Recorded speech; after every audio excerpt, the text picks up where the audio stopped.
Good morning friends. एक बार फिर से आप सभी का बहुत बहुत स्वागत है आपके अपने YouTube channel MIA computer institute में। तो फ्रेंड्स, आज की इस चैप्टर वाइज सीरीज की क्लास में डिस्कस करने वाले हैं chapter number 7 email social networking ई गवर्नेंस के बारे में। आज हमारा चैप्टर नंबर 7 का पार्ट नंबर 2 होगा। पिछली वीडियो में हमने चैप्टर नंबर 7 का पार्ट नंबर 1 कवर किया था, जिसमें 1 से लेकर 30 तक हमने क्वेश्चन सॉल्व किए थे। आज चैप्टर नंबर 7 के पार्ट नंबर 2 में 31 से लेकर के 60 तक के प्रश्न सॉल्व करेंगे। तो फ्रेंड्स, बने रहिए हमारे साथ शुरू से लेकर आखिर तक। शुरू करते हैं आज का क्लास। आज का पहला क्वेश्चन यानी कि 31, मेल जो संचार समस्याओं के कारण नहीं भेजे जाते हैं उन्हें अस्थायी रूप से संग्रहित किया जाता है।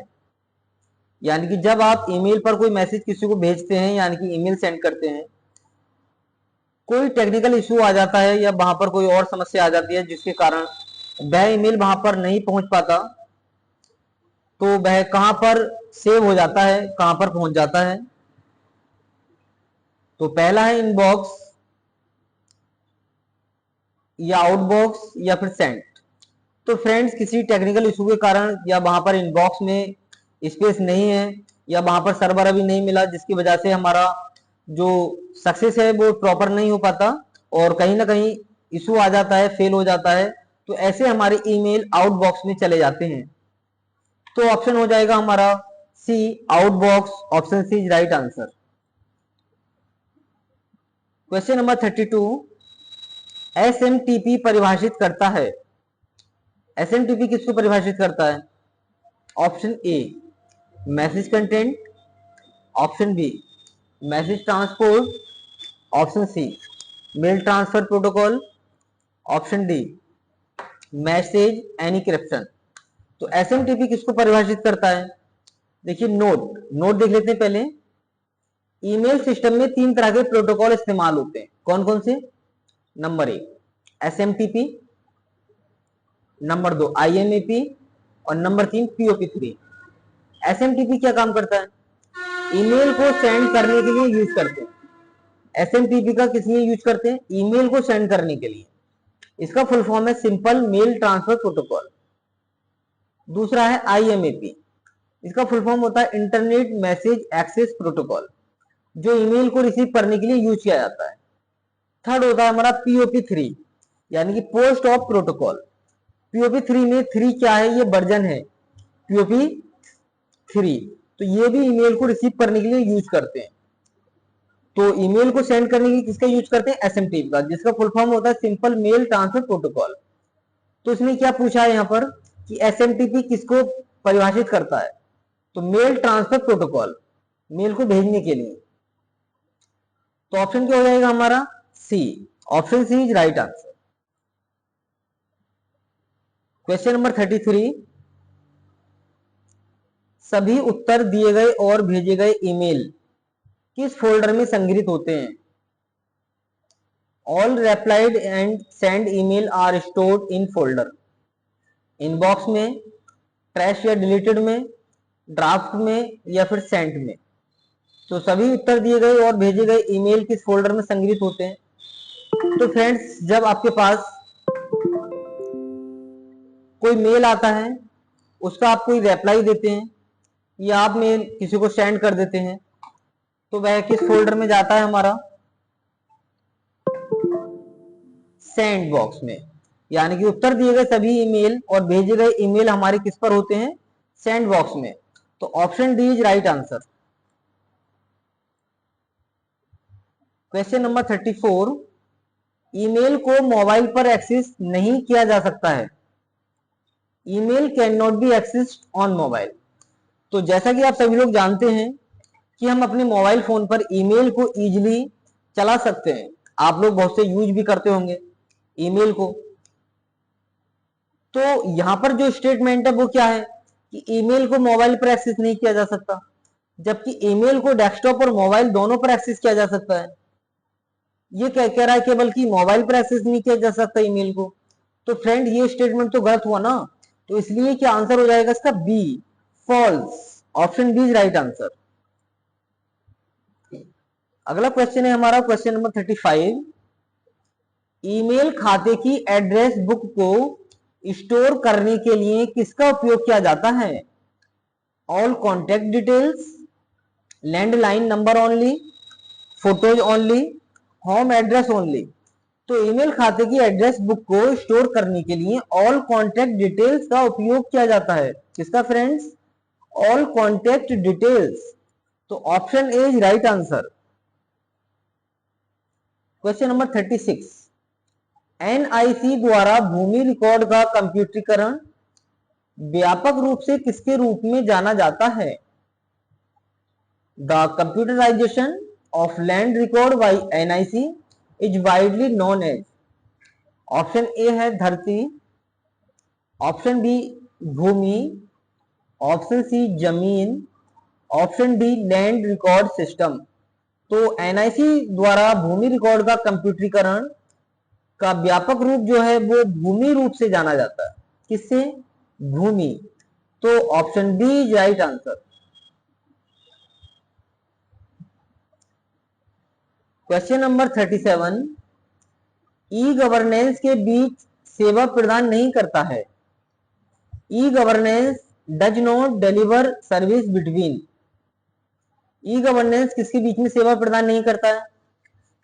Government to government, G2G, government to business, G2B, citizen to employ, CZE, government to citizen, G2C। तो ई गवर्नेंस किसके बीच में सेवा प्रदान नहीं करता है? ऑप्शन हो जाएगा सी, सिटीजन टू एम्प्लॉय यानी कि CZE के बीच में सेवा प्रदान नहीं करता है। तो option C is right answer.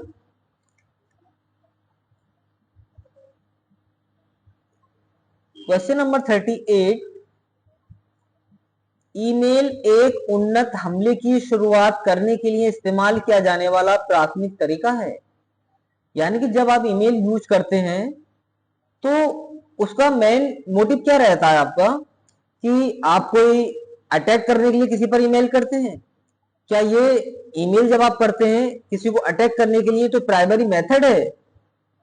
नहीं, स्टेटमेंट गलत हो जाएगा। यानी कि स्टेटमेंट गलत है। ईमेल एक उन्नत हमले की शुरुआत करने के लिए इस्तेमाल किया जाने वाला प्राथमिक तरीका है? नहीं, तो स्टेटमेंट गलत है। Option a false.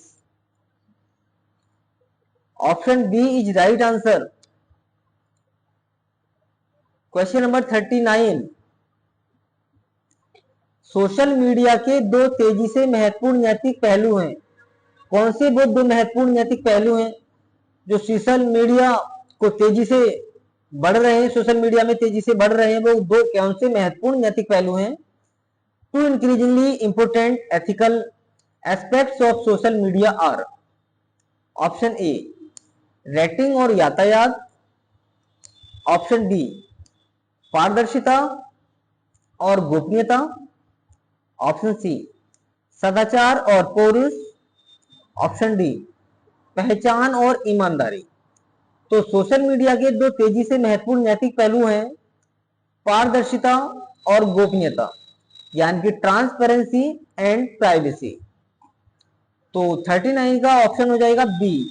Option B is right answer. Question number 40, Udemy, Coursera, एडेक्स किसके उदाहरण हैं? यानी कि आपको एग्जांपल बताने हैं। किसके? उद्यमी, कोर्सेरा और एडेक्स आर एग्जांपल ऑफ, किसके उदाहरण हैं? Option a e learning, option b social networking, option c e commerce, option d web portal. तो फ्रेंड्स, उद्यमी, कोर्सेरा और एडेक्स ई लर्निंग के उदाहरण हैं। किसके? ई लर्निंग के। तो ऑप्शन हो जाएगा A. Option is right answer. तो फ्रेंड्स, आप देख रहे हैं हमारे साथ आपके अपने YouTube channel MIA computer institute पर ट्रिपल सी के MCQ क्लास, जिसमें हम चैप्टर नंबर 7 का पार्ट नंबर 2 कवर कर रहे हैं। अगर आपने इससे पहले के हमारे वीडियो नहीं देखे हैं तो हमारे YouTube channel MIA computer institute पर जाकर वहां पर प्लेलिस्ट आपको मिल जाएगी, और प्लेलिस्ट हमने ट्रिपल सी चैप्टर वाइज के नाम से बना रखी है। उसमें आपको 1 से लेकर 6 तक की अभी सभी सीरीज मिल जाएंगी। बाकी इसके 9 सीरीज हैं। अभी हम चैप्टर नंबर 7 चला रहे हैं, इसके बाद चैप्टर नंबर 8 और चैप्टर नंबर 9 लेकर के आएंगे। तो चलिए फ्रेंड्स क्लास को कंटिन्यू करते हैं। क्वेश्चन नंबर 41, नौकरी के अवसर किस सोशल मीडिया से संबंधित होते हैं? Option a WhatsApp, option b LinkedIn, option c Umang, option d Instagram. तो फ्रेंड इन सब के बारे में हम पीछे आपको बता चुके हैं। इंस्टाग्राम क्या होता है, उमंग क्या होता है, व्हाट्सएप क्या होता है, लिंक्डइन क्या होता है। तो फ्रेंड्स लिंक्डइन एक ऐसी वेबसाइट है, आप इसे गूगल कर सकते हैं, जिसमें आपको अगर कहीं जॉब की रिक्वायरमेंट है, आप जॉब करना चाहते हैं, तो यहाँ पर आपको बहुत ऐसी प्रोफाइल मिल जाएंगी जहां पर आप जॉब को सर्च कर सकते हैं, यानी कि आप जॉब पाने के लिए इसका हेल्प ले सकते हैं। अगर आपका खुद का कोई कंपनी वगैरह कोई बिजनेस वगैरह है तो फ्रेंड आप भी अपना प्रोफाइल यहाँ पर डाल सकते हैं किसी को हायर करने के लिए। तो दोनों तरीके की इसमें जॉब्स अवेलेबल हैं, यानी कि आप खुद किसी को भी दे सकते हैं जॉब, इसके लिए आप यहाँ पे प्रोफाइल ऐड कर सकते हैं। और आप किसी कहीं पर काम करना चाहते हैं, जॉब करना चाहते हैं किसी के यहाँ पर, तो फ्रेंड्स वो भी आप यहाँ पर लिंक्डइन की मदद से कर सकते हैं। तो नौकरी के अवसर किस सोशल मीडिया से संबंधित होते हैं? Option b LinkedIn.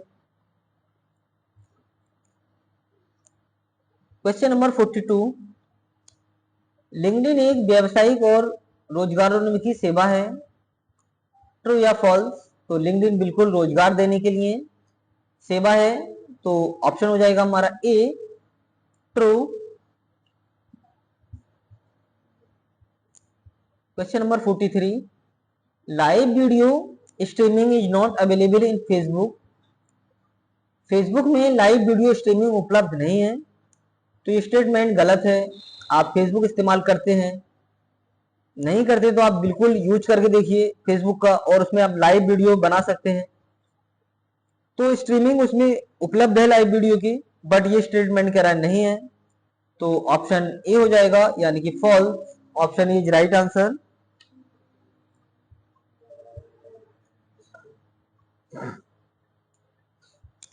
Question number 44, POP3 का पूर्ण रूप क्या है? आपको पूरा नाम बताना है। POP3 का क्या है?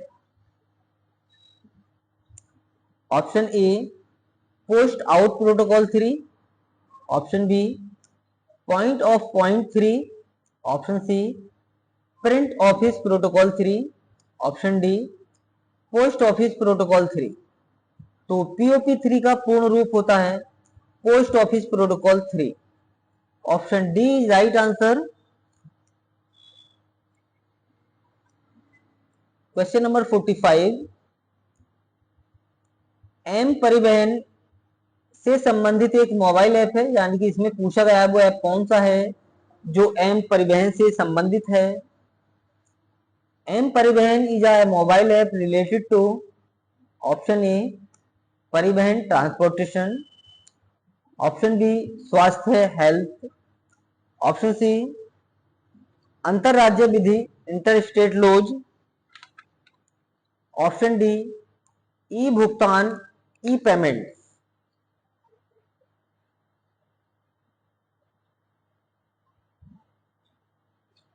तो एम परिवहन से संबंधित कौन सा मोबाइल ऐप है? वो है हमारा परिवहन transportation. Option A is right answer. Question number 46, Facebook द्वारा शुरू की गई नई वीडियो शेयरिंग सेवा कौन सी है? The very new video sharing launched by Facebook. Option A face tube, option B watch, option C YouTube, option D none. तो फेसबुक द्वारा शुरू की गई नई वीडियो शेयरिंग है watch. Option B is right answer. 47 question number 47, Twitter का मूल नाम क्या है? What was Twitter original name? TWTTR Twitter का मूल नाम है। Option B is right answer. तो फ्रेंड्स मैंने पिछली वीडियो में भी आपको बताया था कि ट्विटर का नाम चेंज हो चुका है। वैसे ट्रिपल सी में ट्विटर और एक्स दोनों से प्रश्न पूछे जा रहे हैं। ट्विटर के स्थान पर एक्स आ गया है, एक्स को लॉन्च कर दिया गया है। तो ये आप याद रखिए कि अब ट्विटर नहीं है। पहले ट्विटर से प्रश्न पूछे जाते थे, बट इस समय ट्विटर प्लस एक्स दोनों से प्रश्न पूछे जा रहे हैं। Question number 48, EFO stand for, यानी कि आपको बताना है कि EFO का फुल फॉर्म यानी कि पूरा नाम क्या होता है।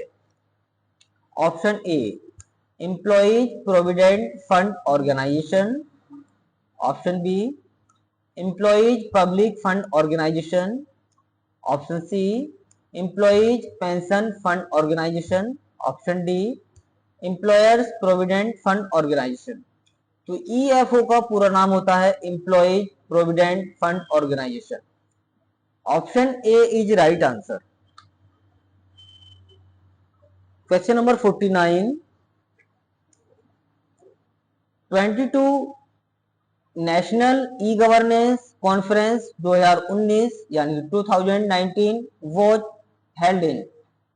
22वां राष्ट्रीय ई गवर्नेंस सम्मेलन 2019 में किस जगह आयोजित किया गया था, यानी कि कहां आयोजित किया गया था। ऑप्शन ए शिलोंग में, ऑप्शन बी दिल्ली में, ऑप्शन सी आंध्र प्रदेश में, ऑप्शन डी हिमाचल प्रदेश में। तो 22वां राष्ट्रीय ई गवर्नेंस सम्मेलन 2019 में यानी कि 2019 को शिलोंग में आयोजित किया गया था। कहां पर? शिलोंग में। Option A is right answer. Question number 50, walkie talkie half duplex संपर्क का उदाहरण है, फॉल्स या ट्रू। तो फ्रेंड्स कम्युनिकेशन मोड तीन तरह के होते हैं। कितने तरह के होते हैं? तीन तरह के। कौन कौन से? सिंप्लेक्स, हाफ डुप्लेक्स और full duplex. Simplex radio TV के एग्जाम्पल है, हाफ डुप्लेक्स वॉकी टॉकी का एग्जाम्पल है और फुल डुप्लेक्स मोबाइल का एग्जाम्पल है। यानी कि सिंप्लेक्स में एक ही तरफ डेटा को भेजा जाता है, हाफ डुप्लेक्स में एक तरफ को भेजा जाता है फिर उसके बाद दूसरी तरफ को भेजा जाता है, यानी कि एक समान, यानी कि लेफ्ट और राइट दोनों में एक समान डेटा ट्रांसफर नहीं होता। फुल डुप्लेक्स में एक साथ दोनों तरफ डेटा ट्रांसफर होता है, लेफ्ट राइट दोनों तरफ, यानी कि आवागमन इसमें दोनों तरफ रहता है। हाफ डुप्लेक्स में पहले एक साइड से होगा फिर दूसरी साइड से होगा। तो वॉकी टॉकी हाफ डुप्लेक्स संपर्क का उदाहरण है, true. Option B is right answer. तो फ्रेंड्स ये जो सीरीज चला रहे हैं हम वो 2024 के किसी भी मंथ में इंपोर्टेंट है। आप किसी भी मंथ में एग्जाम देना चाहते हैं तो हर एक मंथ में ही आपको काम करेगी। अगला क्वेश्चन है हमारा 51, जीमेल कितने दिनों के बाद किसी भी ट्रैश किए गए संदेशों को स्वचालित रूप से हटा देगा। यानी कि जब हम कोई ईमेल किसी को सेंड करते हैं और हमें कोई मेल रिसीव होता है तो वो इनबॉक्स में, और जब सेंड करते हैं तो वो सेंड बॉक्स में, किसी वजह से वहां पर सेंड नहीं होता है तो वो आउट बॉक्स में चला जाता है। तो फ्रेंड्स अगर इनबॉक्स से हम मैसेज को डिलीट कर देते हैं, यहाँ पर क्या दिया है, जीमेल कितने दिनों के बाद, यानी कि जीमेल में आप मैसेज को डिलीट कर देते हैं तो वह कहां चला जाता है, ट्रैश फोल्डर में चला जाता है। तो इसमें पूछा है ट्रैश फोल्डर में जाने के बाद कितने दिनों के बाद ऑटोमेटिक डिलीट हो जाता है। तो फ्रेंड्स 30 दिन तक, यानी कि 30 दिन तक वहां पर ट्रैश में रहेगा। जो भी कोई आपने मैसेज को डिलीट किया है 30 दिन के बाद ऑटोमेटिक ट्रैश फोल्डर से परमानेंट डिलीट हो जाएगा। तो ऑप्शन हो जाएगा हमारा D 30। Option D is right answer.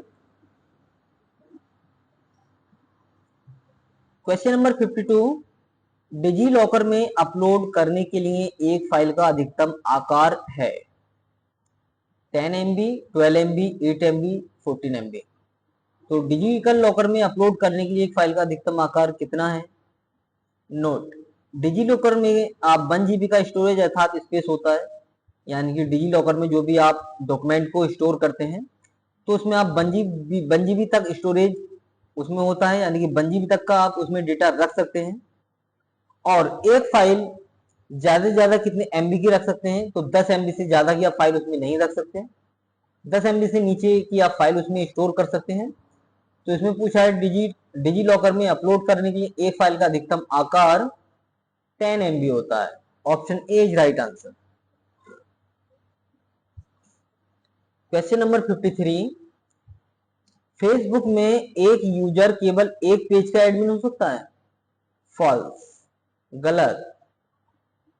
Facebook में एक यूजर केवल एक पेज का एडमिन नहीं हो सकता, ये कह रहा है हो सकता है। तो क्या हो जाएगा ये? बी, यानी कि फॉल्स। ये स्टेटमेंट गलत है फ्रेंड्स। क्वेश्चन नंबर 54, जब आप ईमेल को कैपिटल में लिखते हैं तो इसका क्या अर्थ है? ईमेल क्लासिफाइड जानकारी है, ईमेल महत्वपूर्ण है, इमरजेंसी ईमेल है, ऐसा लगता है कि आप चिल्ला रहे हैं।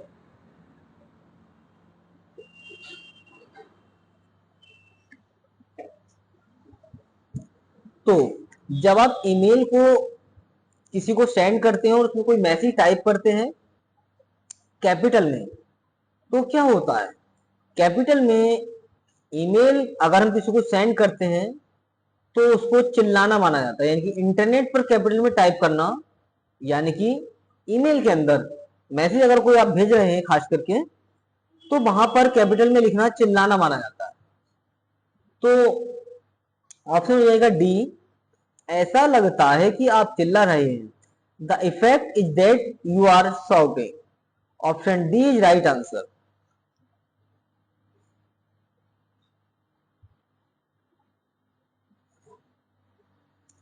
चलिए क्वेश्चन नंबर 55 की तरफ बढ़ते हैं।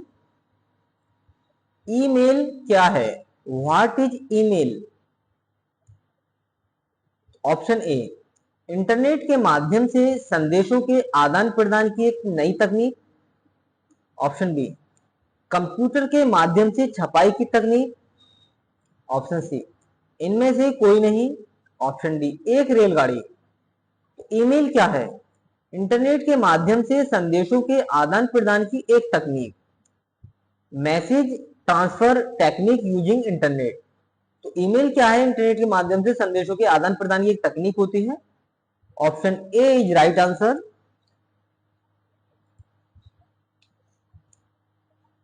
क्वेश्चन नंबर 56, मोबाइल के लिए उबंटू ऑपरेटिंग सिस्टम है। Ubuntu operating system for mobile is. Option A, Ubuntu hard.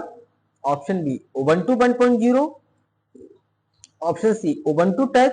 Option D, Ubuntu 2.0। तो मोबाइल के लिए उबंटू ऑपरेटिंग सिस्टम है Ubuntu touch. Option C is right answer. Question number 57, email बनाते समय उपयोगकर्ता द्वारा चुना गया एक अद्वितीय नाम है, यानी कि यूनिक नाम है, वो क्या है?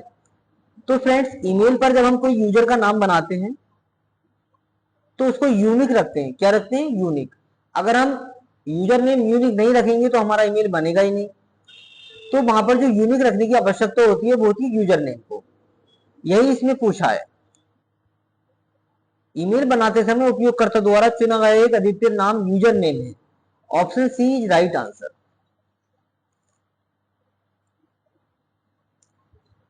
क्वेश्चन नंबर 58, ईमेल सेवा प्रदाता का नाम किसके बाद आता है? The name of the email service provider comes after. Email सेवा प्रदाता का नाम किसके बाद आता है? यानी कि जो ईमेल होता है, जैसे suhail@gmail.com, तो gmail.com किसके बाद आया? @ के बाद, यानी कि पहले यूजर नेम होता है, फिर @ और फिर डोमेन। तो ईमेल सेवा प्रदाता का नाम किसके बाद आता है? @ के बाद आता है। Option B is right answer. Question number 59, question number 59, E Sanjeevani एक है, ऑनलाइन कर समाधान, टेलीमेडिसिन समाधान, ऑनलाइन लर्निंग प्लेटफॉर्म, परिवहन संबंधित समाधान। ई संजीवनी टेलीमेडिसिन समाधान यानी कि टेलीमेडिसिन सॉल्यूशन है। Option B is right answer. आज का last question, question number 60। Video sharing website का उदाहरण कौन सा नहीं है? Which one is not an example of video sharing website? YouTube भी है, डेली मोशन भी है, मीटा कैफे भी है, बट पिंटरेस्ट नहीं है। तो वीडियो शेयरिंग वेबसाइट का उदाहरण कौन सा नहीं है? Pinterest. Option C is right answer. तो फ्रेंड्स, आज की क्लास में हमने 30 से लेकर 60 तक क्वेश्चन सॉल्व किए। अगला क्लास जो लेकर के आएंगे वो होगा हमारा चैप्टर नंबर 7 पार्ट नंबर 3, जिसमें 61 से लेकर 90 तक क्वेश्चन सॉल्व करेंगे। तो देखना ना भूलें हमारा इससे अगला वीडियो फ्रेंड्स पसंद आया हो तो लाइक शेयर सब्सक्राइब जरूर कर दीजिएगा। तो मिलते हैं नई जानकारी के साथ नई वीडियो में, तब तक के लिए टेक केयर एंड बाय।